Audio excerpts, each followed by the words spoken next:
पिछले 5 वर्षों में कुल 785 पतियों की हत्या उनकी पत्नियों द्वारा की गई। एनसीआरबी के द्वारा प्रदत्त राज्यवार आंकड़े 2022 से 2024 के बीच में देखा जाए, उत्तर प्रदेश में 2022 में 60 मामले, 2023 में 55 मामले, 2024 में 62 मामले, यानी कि अभी तक 177 मामले। बिहार में 120 मामले, राजस्थान में कुल 93 मामले और महाराष्ट्र में कुल 75 मामले। इसके अलावा मध्य प्रदेश में 77 मामले। मौजूदा दौर के कुछ चर्चित मामलों पर अगर नजर डाला जाए तो आप समझ पाएंगे कि किस तरह से मौजूदा दौर में सामाजिक संतुलन बिगड़ रहा है।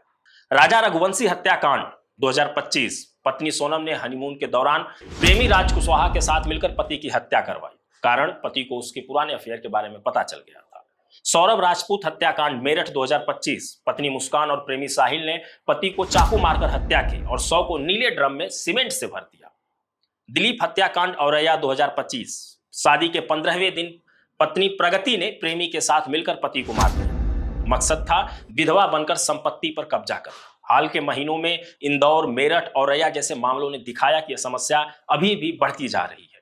एनसीआरबी रिपोर्ट के अनुसार 2023 में 306 मामले जहां पत्नियों ने पति की हत्या की, जिनमें से 213 में प्रेमी की साझेदारी थी।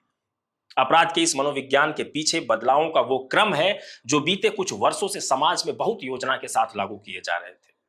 सबसे बड़े और महत्वपूर्ण बदलाव न्यायालयों के माध्यम से किए गए। इनमें सबसे प्रमुख है अवैध संबंध बनाने को कानूनी अनुमति मिलना। यानी कि वर्ष 2018 में सुप्रीम कोर्ट ने धारा 497 को असंवैधानिक ठहरा दिया, यानी कि अब ये कानून खत्म हो गया।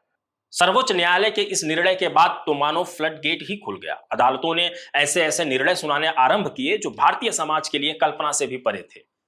पंजाब और हरियाणा हाईकोर्ट ने कहा कि कोई महिला अपने पति की हत्या कर दे तो भी वह उसकी पेंशन की हकदार होगी। दिल्ली, पटना समेत कई उच्च न्यायालयों ने निर्णय दिया कि यदि कोई महिला कभी कभार अवैध संबंध बनाती है तो उसके आधार पर पति तलाक नहीं मांग सकता, लेकिन पत्नी को गुजारा भत्ता यानी कि मेंटेनेंस पति को देना पड़ेगा। मध्य प्रदेश हाईकोर्ट ने एक कदम आगे बढ़ते हुए कहा कि अगर कोई महिला चाहे अपने पति के साथ क्रूरता करे या कभी कभार अन्य पुरुषों के साथ रिश्ते बनाए तो यह कोई अपराध नहीं है, पति को उसे मेंटेनेंस देना ही पड़ेगा।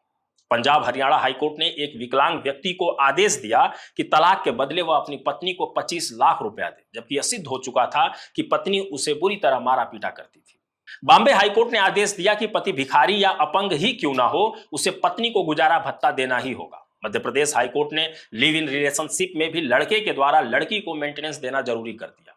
सुप्रीम कोर्ट ने आदेश दिया कि यदि पत्नी किसी और के बच्चे को जन्म देती है तो भी पति उसका डीएनए टेस्ट नहीं करा सकता, लेकिन पति को उस अवैध बच्चे का पालन पोषण करना ही होगा और अपनी संपत्ति में अधिकार भी देना होगा। कुल मिलाकर न्यायपालिका ने महिलाओं को जब चाहे विवाह के बाहर अवैध संबंध बनाने की छूट दे दी। ऐसा करते हुए यदि वो पकड़ी जाएं और तलाक की नौबत आ जाए तब भी पति की संपत्ति और गुजारा भत्ते पर उनका अधिकार बना रहेगा। इन निर्णयों ने आपराधिक मानसिकता वाले परिवारों और महिलाओं को खुली कानूनी छूट दे दी। उन्होंने इसे ब्लैकमेल करने का हथियार बना लिया।